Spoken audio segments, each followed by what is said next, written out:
اعوذ باللہ من الشیطان الرجیم، بسم اللہ الرحمن الرحیم۔ آج کا موضوع ہے نوکروں پر سخت گیری کرنے کا انجام۔ شعر نمبر 7۔ گر رعایت کا کبھی ہوتا کوئی خواستگار، زہر کے پیتا تھا گھونٹ آخر بجائے انگبیں۔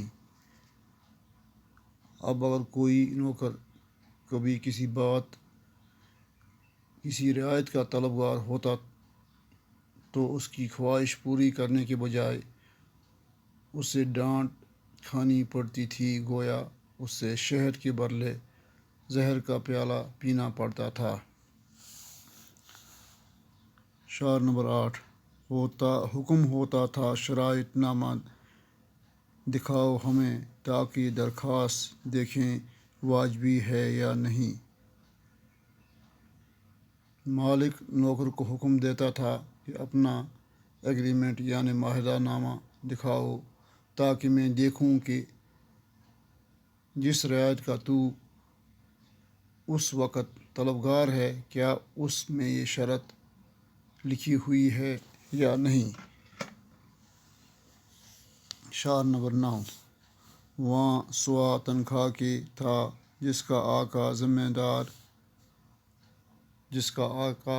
دار تھی کریں، جتنی وہ ساری نوکروں کے ذمے تھیں۔ نوکر جب معاہدہ نامہ لاتا تھا اور اس میں صرف یہ لکھا ہوا ہوتا تھا کہ مالک صرف نوکروں کی تنخواہ کا ذمہ دار ہے، اور باقی شرائط جو معاہدے میں لکھی تھیں وہ سب نوکروں کے ذمے تھیں۔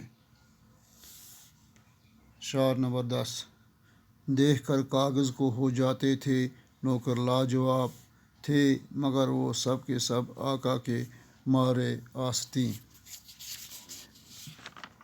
عالی کہتے ہیں کہ نوکر اپنے معاہدہ نامہ پر لکھی ہوئی شرطیں جب دیکھتے تھے تو ان سے کوئی جواب نہ بن پڑتا تھا اور وہ لاجواب ہوتے تھے، لیکن مالک کے ایسے ظالمانہ برتاؤ نے ان کے دل میں مالک کے لیے نفرت پیدا کر دی تھی اور دل ہی دل میں وہ اس کے دشمن بنے ہوئے تھے۔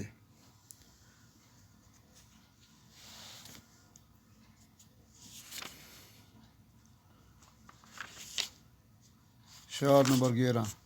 ایک دن آقا ایک منہ زور گھوڑے پر سوار، تھک گئے جب زور کرتے کرتے دست نازنیں۔ عالی فرماتے ہیں کہ ایک دن یہ ظالم آقا ایک تیز ترار گھوڑے پر سوار ہوا تھا اور گھوڑے کو قابو میں لانے کی کوشش کرنے لگا، اور جب لگام کھینچتے کھینچتے اس کے ہاتھ تھک گئے۔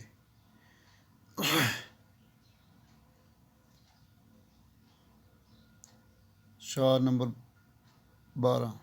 دفعتاً قابو سے باہر ہو کے بھاگا رہوار، اور گرا سوار صدر زیں سے بالائے زمیں۔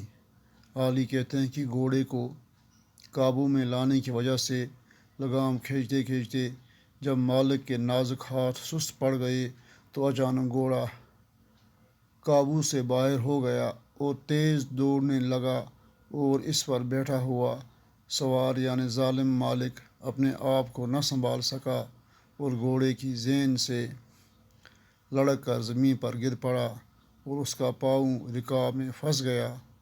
گھوڑا اس کو رگڑتے رگڑتے تیز بھاگتا رہا۔